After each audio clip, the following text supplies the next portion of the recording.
Welcome to the After Party Hangover Wednesday review. My co-pilot today reviewing NXT.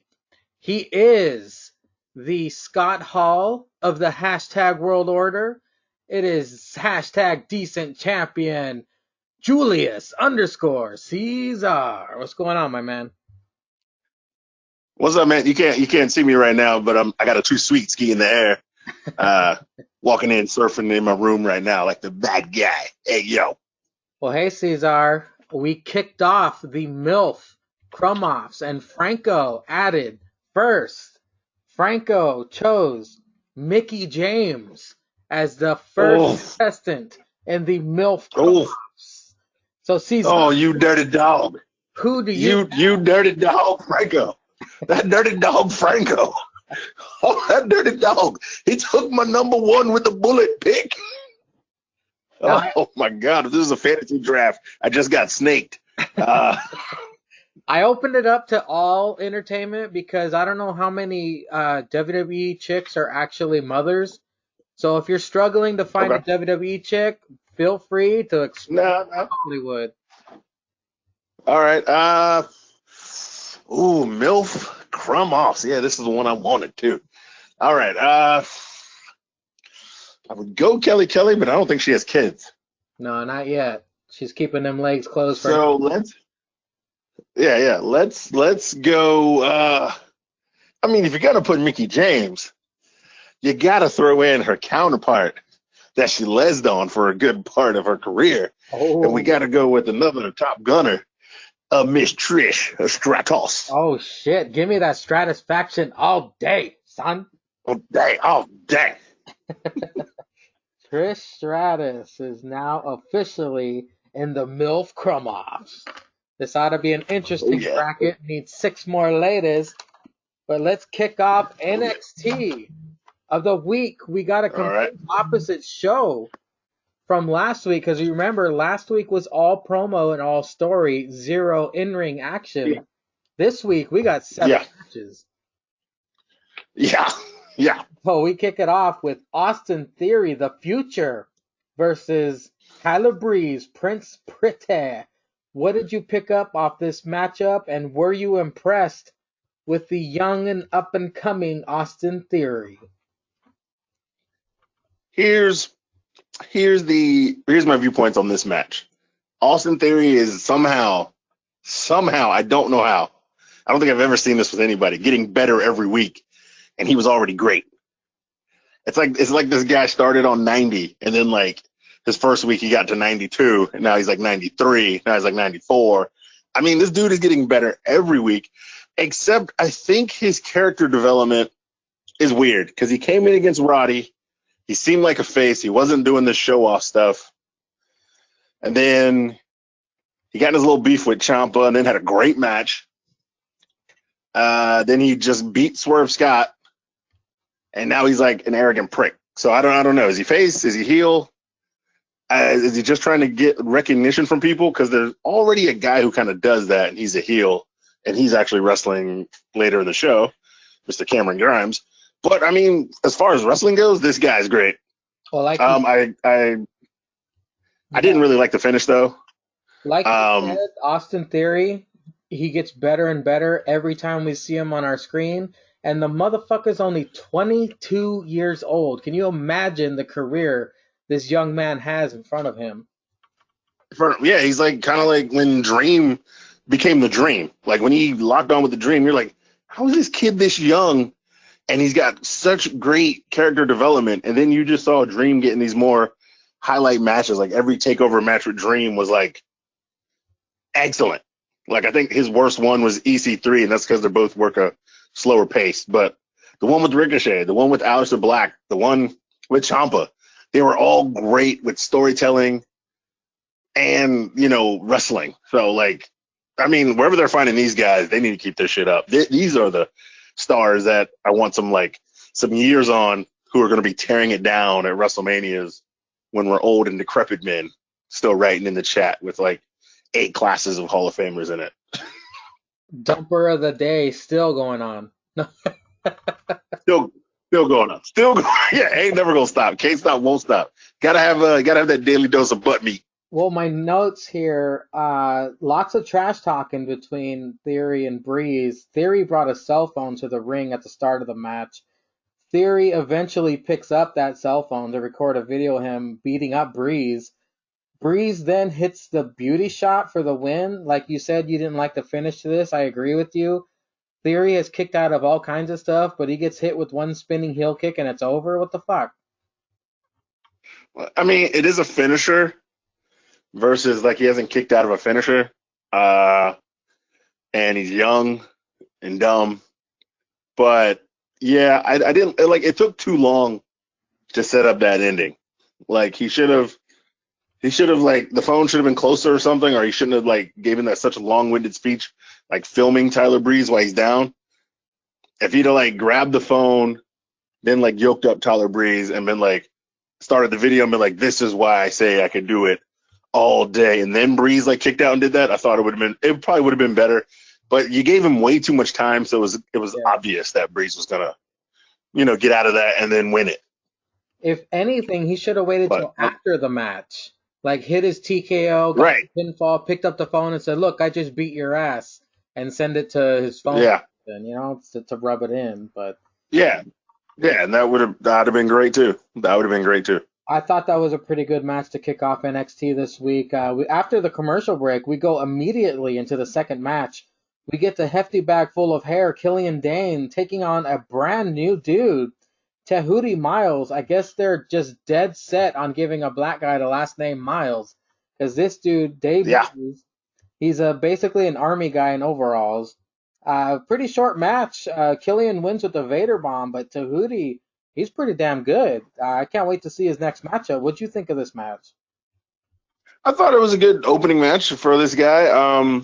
And then it should have been quick. Killian Dane's a big boy, and he was way oversized and fresh and young, so I get that. And then they mentioned like some of the places that he trained with are the same places like his other guys who have started off great.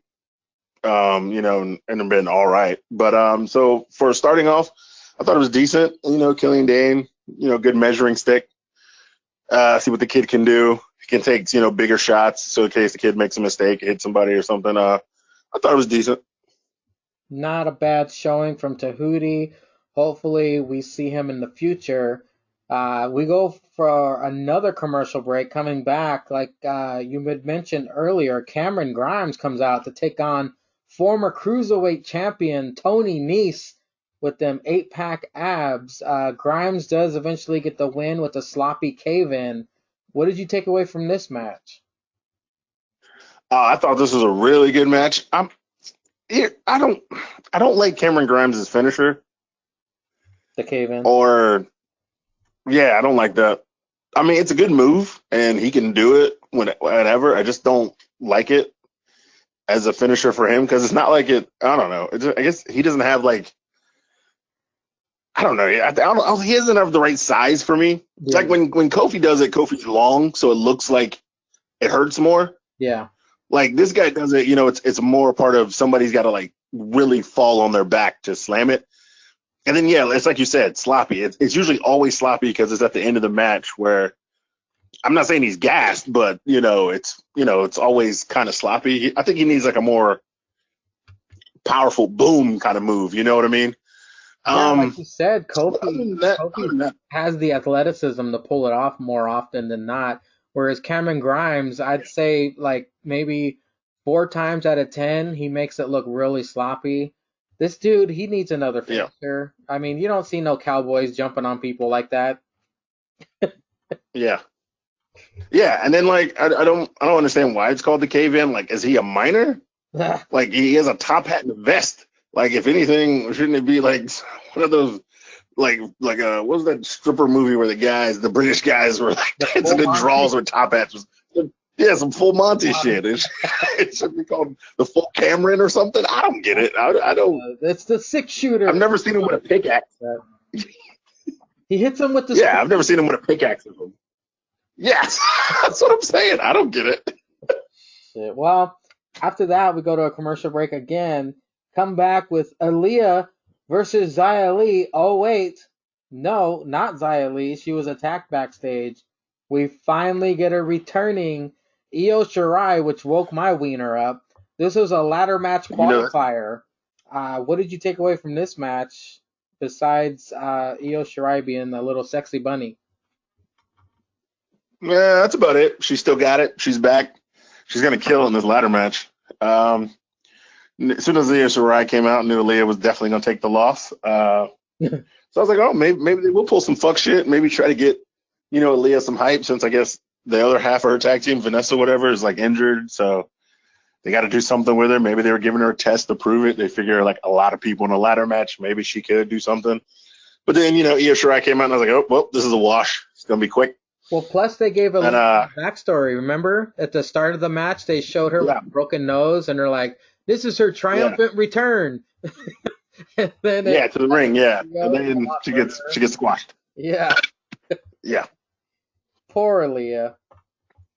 poor Leah. I mean, she's hot though. Don't get me Oh wrong. yeah, She definitely. is also hot. She's got that attitude. I liked her swagger in the ring, but yeah, Io Shirai Yeah. pretty much murdered her with the moonsault, qualifying for the ladder match that will happen in 2 weeks on NXT TV, mind you. Yeah, Uh, buddy. After we get another commercial break. Coming back, Keith Lee gets interviewed in the ring by John LaQuasto. That dude hosted a podcast called the Wrestling Compadres podcast that I used to listen to all the time. He's a pretty cool guy. He's a comedian as well. So John LaQuasto, I can see sticking around for a while as a good in-ring interviewer. But I digress. Cool. He interviews him and Mm-hmm. owes Dominic an apology. So Dominic comes out, gets in Keith's face, but before they could really get to talking, Damian Priest comes out, basically says, "Yo, you got something I want." A brawl ensues. I like Damian wielding a baton, the nightstick thing. I've never seen anyone Yeah. have the extended baton as a weapon. I thought that was pretty cool. What did you think? Yeah. What did you think of this segment? Is Keith Lee getting better at his promos? Keith Lee's definitely getting a little bit better at his promos. That's all. That's his only real weakness is his promos. I still like the character and the way he delivers it. I mean, like his speech, like his voice, I guess. But yeah, it's just like how he delivers it kind of throws you off sometimes. Like you're like, he's not phoning it in, but you can tell he's like, very, very scripted person. He's not like off the heart or whatever. Dominic Dijakovic, I mean, this guy, he's just as good as Keith Lee. A little bit better on the mic, I would say. They're both hella talented in the ring. I mean, as you've seen from however many matches they can have, they could literally fight forever and it'd be great. I like how Dominic kind of came out heelish. He interrupted the promo. He says he doesn't give a damn about, whatever. But then he still gives him like, Keith, I respect you too much to attack you in the back. I would always do it to your face. Yeah, Like that's kind of a face. It's kind of a tweener move, I guess you would want to say. exactly. And then I like the fact how they didn't hit each other to beat up Damian Priest. Like Dijakovic like pushed Keith out of the way and started beating up Priest, and then Keith kind of like threw Dijakovic back to beat up Priest. They didn't really like punch each other or like surprise kick each other.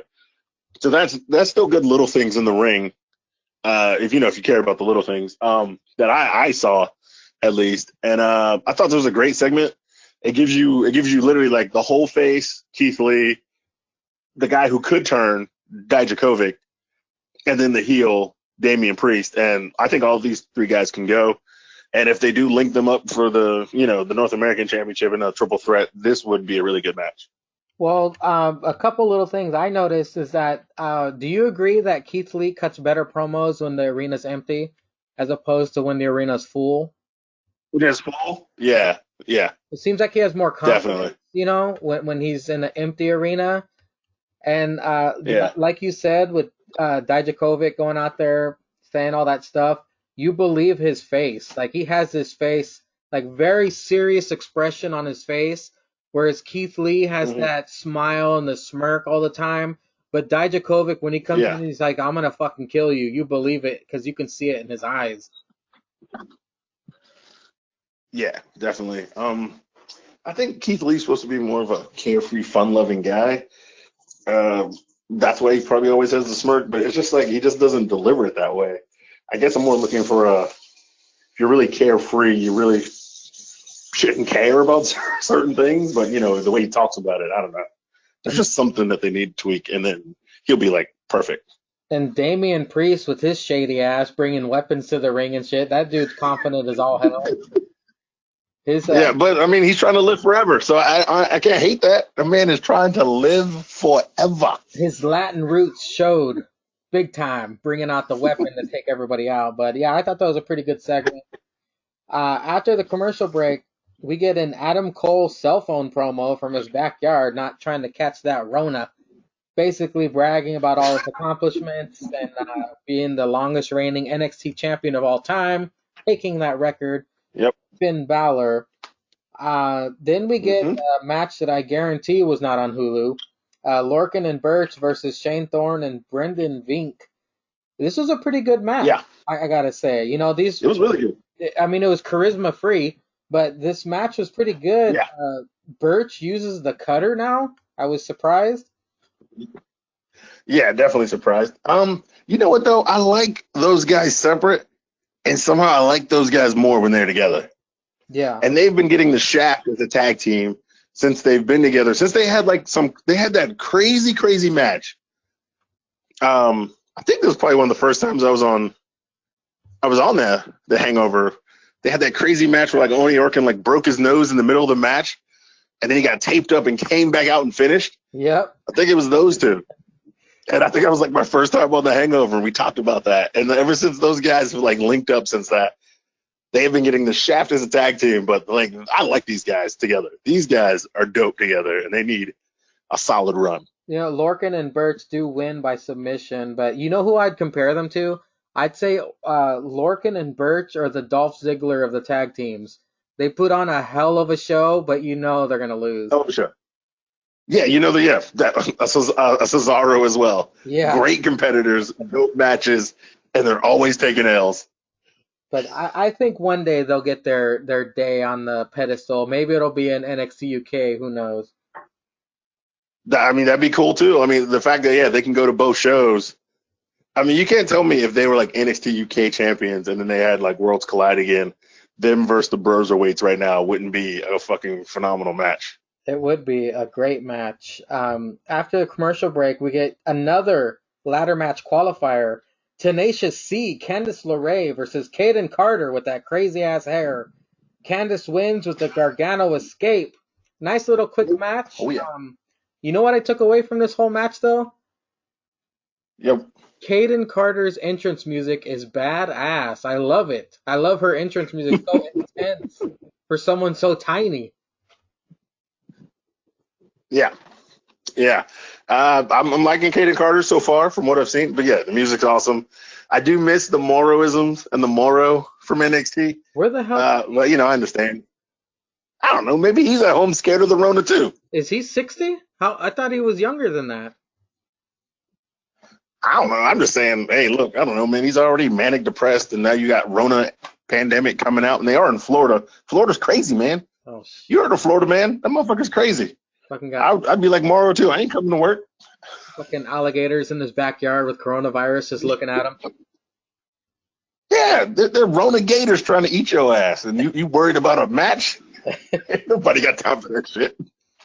After the commercial break, we get another matchup, Matt Riddle versus Roddy Strong. Roddy coming out solo, Matt Riddle as well.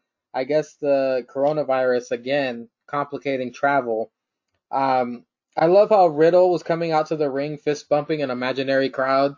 That dude is just fucking money. He is money, dude. Very great technique. That dude is 100% charisma. 100%. If ever anybody had 100% charisma for being an idiot, it is Matt Riddle. And it works. Could you imagine if WrestleMania comes along and Goldberg gets introduced, he gets in the ring with his title and they say, and his opponent, and the fucking Matt Riddle song hits, the world, the internet would explode. Zenka would skeet through his pants until they were soaked. I swear to Christ, because he would be rooting so hard for Matt Riddle to just injure Goldberg, not even win, just injure Goldberg in that match. Break one of his arms and shit. Yeah, man. Just accidentally, like, kick him too hard in the leg and shatter a kneecap or something. Sorry, bro. Oh, man. Yeah. Sorry, bro. My bad, bro. You got it, bro. Matt Riddle does win after hitting the bro Derek. After he wins, two really weird bearded guys attack him. They look like the Middle Eastern AOP. Uh, Malcolm something comes out and says this is the future of the tag division. What's the first impression you got out of these two weird looking dudes? I thought this was some watered down Vince shit. I was like, what the fuck is this fake ass authors of trash, watered down, next Hawaiian Asian guy, fuck shit, with the small, way smaller guy who's their manager and talks? I was like, what is this shit? I was like, and they're just gonna beat up Matt Riddle because they're a tag team and they want the tag team championships and they're big ass dudes. I was like, if this is the plan all along, then I imagine those guys would be like, if there was crowds, and everything, these guys would be beating up jobbers for the next 8 weeks and then somehow get a title shot at the Bruiserweights. And I'd be like, this is some watered down authors of trash. Did they even have a name? They didn't. He didn't say their name, did he? The guy who was speaking for him. The dude was talking, and I ain't gonna lie, I was folding clothes and I lost interest like as soon as they came out because I was like, this is some. I was literally folding. I was folding up some wrestling shirts I just got out of the dryer, and I was like, this is some watered down authors of trash. I was like, I was literally saying it in my head, and I was saying it so loud in my head I couldn't hear anything he said. I'm gonna have to literally rewatch the last 10 minutes of NXT. Isn't that weird though that they would debut a tag team in an empty arena? Empty arena. Empty arena. Well, I mean, AEW had 2 debuts in an empty arena That's of WWE guys. that's true. Very strange move, but I mean AEW got the ratings big time for that. I don't know if this is doing anything for NXT. I don't really think so. After the commercial break, we get the closing segment. Triple H in the ring talks about the rivalry between Tommaso Ciampa and Johnny Gargano. They both come out. Triple H says he's going to find an empty building for these two to kill each other in 2 weeks. Um, wow, what a stipulation I did not see coming. Not an Iron Man Yeah. match, not a Hell in a Cell. You guys are going to wrestle in an empty building with just a cameraman. That's the stipulation. Okay. Oh, great. Yeah, no ref. No one to say, all right, man, I think he's a little bit. Is the cameraman just going to be like, yeah, I ain't filming this shit no more. It's over. Like, who gets to say who wins, who loses? What happens if they both kill each other and they're both laid on the ground? Is the cameraman just going to start counting to 10? Are we going to hear him just count to 10 and be like, all right, match over. Back to you guys. I gotta say, the last 10 seconds of the show foreshadowed the ending to that match. Do you believe Killer Cross will somehow get into this empty building and take them both out, and that's how it ends? That'd be awesome. I mean, to not give either one a win or a loss and keep the feud going, I could see that. But at some point, you need to pick who's the guy. I mean, you always have to pick who's the guy because that gives like the next guy something to be. You know what I'm saying? If you keep saying Johnny Gargano is the heart and soul of NXT, then he's kind of the guy. But if Ciampa's the champion who never lost and Goldie is his, and he can beat everybody because he's just that damn good, then he's the guy. So somebody has to be the guy. You can't keep having ties. What are you more excited about? Seeing Killer Cross tear shit up in NXT or seeing Scarlett Bordeaux's ass on the ropes? Off the top of my head, Yes. Scarlett, yeah. I mean, if I had to like sit and weigh the pros and cons, Killer Cross is really good. He's gonna tear shit up. He's gonna have great matches. I could just literally watch Scarlett half naked on Instagram. That's me weighing pros and cons. But off the top of my head, yeah, of course, Scarlett. Well, Yeah, come on. I gotta be honest with you. The pause button on my DVR is gonna be worn out when she debuts, and Zanka's gonna be posting tons of memes about them. But Tons of memes. Yeah, you know. well, I'm trying to work it in. I'm trying to work it in so hopefully you can put butt meat in a meme. and then I can retire phrases from the group. When you said butt meat in the Hell Caesar, dude, that was I popped big time for that shit. That was hella funny. How do you keep coming up with this shit, man? You got fuck shit, you got butt meat. All right, but meat came from a drunken creation. I don't know. We were talking about I was with my friends, and I have like another beer drinking chat on Facebook, and every Thursday they just like post. It's called Thirst Trap Thursday, where they just post.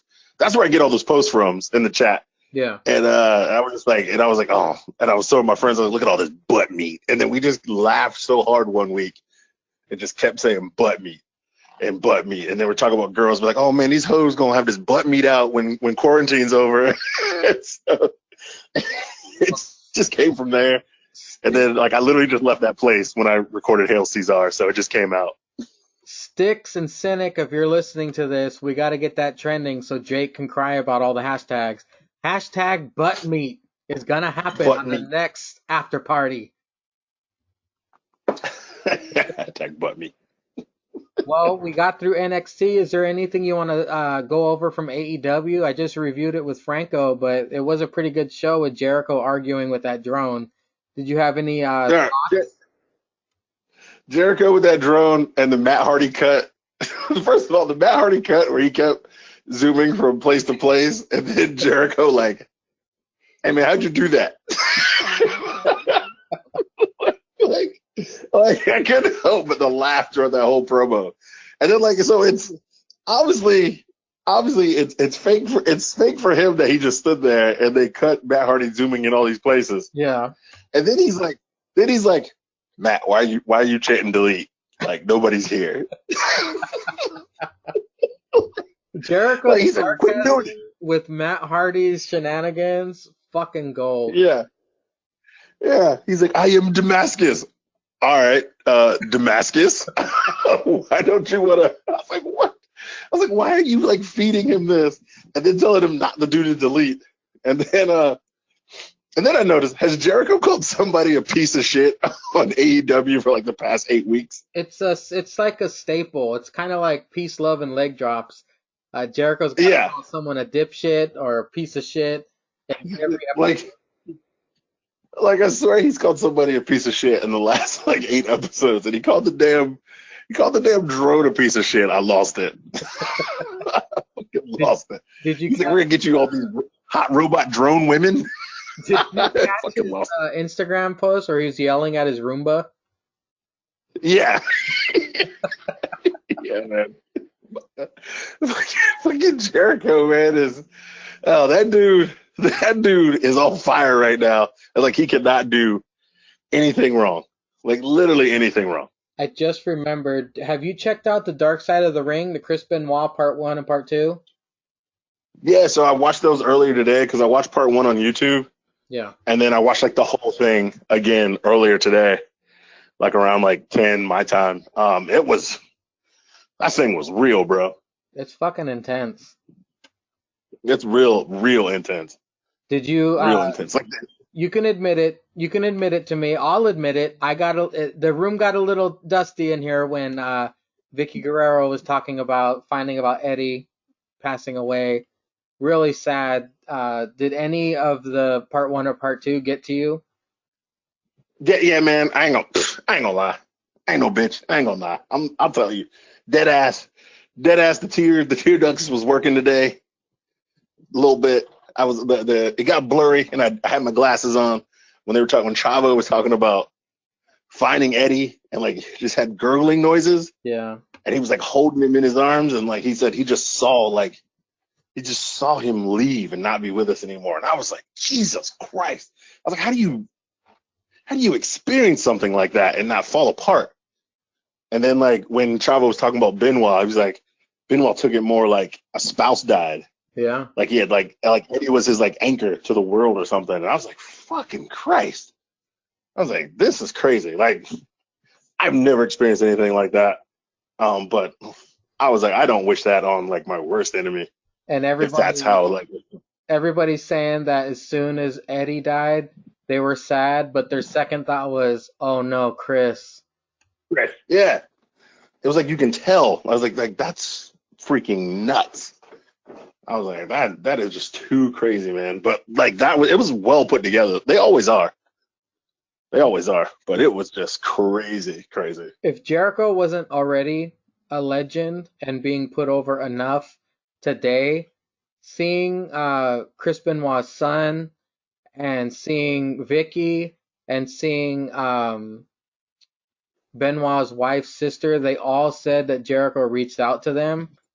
Like Yeah, Jericho, and put it together. my God, he's the man. Like Jericho, Yeah.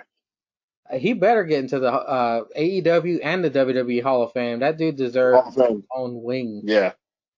Every kind of Hall of Fame needs to happen. And then the way he was just like telling the truth, he's like, it feels sad because like Benoit's wife can never be in the Hall of Fame. He's like, you'll never see her name. He goes, look, because you say Benoit, and that's all you're gonna think of that. And then he like had to switch it up to be like woman, use her character name. That's so crazy how it would have to be like her character's name and not her name. Yeah. Getting into the Hall of Fame. And then like it'll never happen just because of what Chris did. I was like, yo, this is fucking insane. I strongly recommend anyone who's listening to this right now to check out that Vice TV documentary, Dark Side of the Ring, Chris Benoit Part 1, Part 2. The next episode is going to be about New Jack, I heard. Yeah, I'm fucking DVRing that, man. I'm DVRing that. That show is it's getting good ratings too, I heard. So Have you never watched it before? I did. I saw the first season. It was very good as well. Okay. Yeah. But thank you, Ceizar, for spending time here on The Hangover. We always appreciate you coming on here, as always. Is there anything you want to plug, or do you want to cheer Jacob so he won't throw a hissy fit this Tuesday? Or no, fuck that guy. Yeah, what's he crying about? I know. I'll listen right now. Yeah, I haven't listened to the pod yet, Jake. I don't know what you're crying about, you bitch. You got your Funko Pops, you got your T-shirt money, and you got all the bath time you want, you crybaby bitch. Catch up on some sleep and quit crying. All right, there's no fans in the ring, but who cares? You watch from home anyway, and you barely watch that. Hulu watching ass motherfucker. Quit crying. Grow up. Get some testicles to go with that small penis. Quit crying, bitch. And I'll listen to the pod right now. And I'll jump in the chat in about 2 hours or whatever the fuck you guys rambled on and tell you again. Fucking crying, grown ass man. I did talk to him, and me and Franco, we went over it.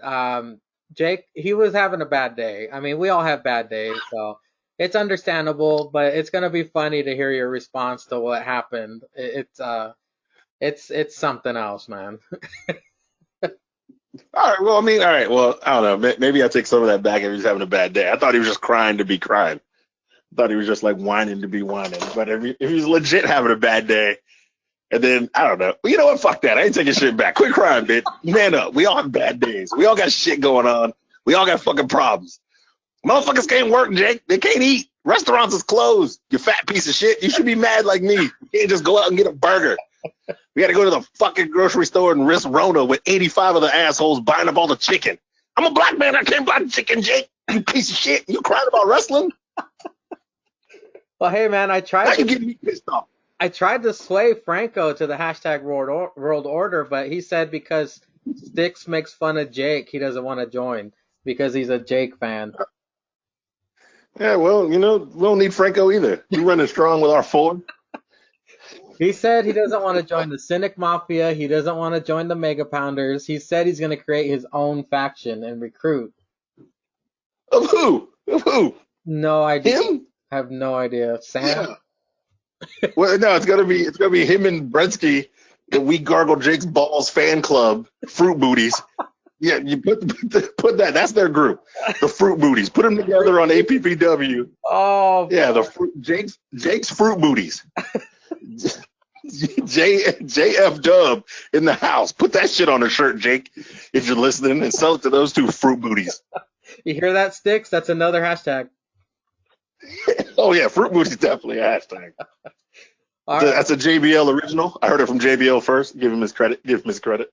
All right, Ceizar, thank you very much for spending time with me and breaking down NXT. This upcoming week should be interesting. people are dropping like flies in Florida, wrestling wise. Buddy Murphy's down. We got who was it? Andrade's down. Miz is It's just down. getting crazy out there, man. So hopefully this week Yeah. everyone stays healthy and gets their shit together. Wash your damn hands, people. Come on now. Yeah. Wash your ass. Get some soap too. Wash your ass. Everything. Wash that butt meat. See how good it feels to say that? It feels so good. That's a shirt right there. If they'll let you, Jake, you gotta make that. Yeah, like two hams looking like some ass or something, but me. And at the bottom of the shirt, hashtag Hail Ceizar. I'll buy it. I'll give you some t-shirt money right now. All right, man. We'll go check out the Steel Real After Party. I will see you in the chat room, my friend. All right, brother. All right, later. Once again, thank you to my guests of The Hangover this week. At Franco is Imosawa. And at Julius_Ceizar. Thank you very much for coming on and having a laugh with your boy. Thank you to everyone who listens. It's time for the plugs. To follow the hosts of the Steel Real After Party, it's at Steel Real to Us, at After Party Jake, at After Party Zenka. On Facebook, you just search Steel Real After Party and hit that like button. I believe the shop.spreadshirt.com/SteelRealAfterParty is down at the moment. I'm not sure why. Maybe it's the corona shit happening or whatever, but still check it periodically to see if you can get some Steel Real merchandise. There was a sale. I'm not sure if it's postponed. Not quite clear on that, but check out Matt Taven's podcast, Take a Bump, every Wednesday on wherever you get your podcasts. Also, you gotta check out Andy with an Eyes podcast, Steel Real Pregame, on his YouTube. There's 2 episodes. They're both entertaining. Go ahead, check them out. Thank you all for listening. And as always, stay safe, peoples. Let's get over this corona shit and watch some wrestling.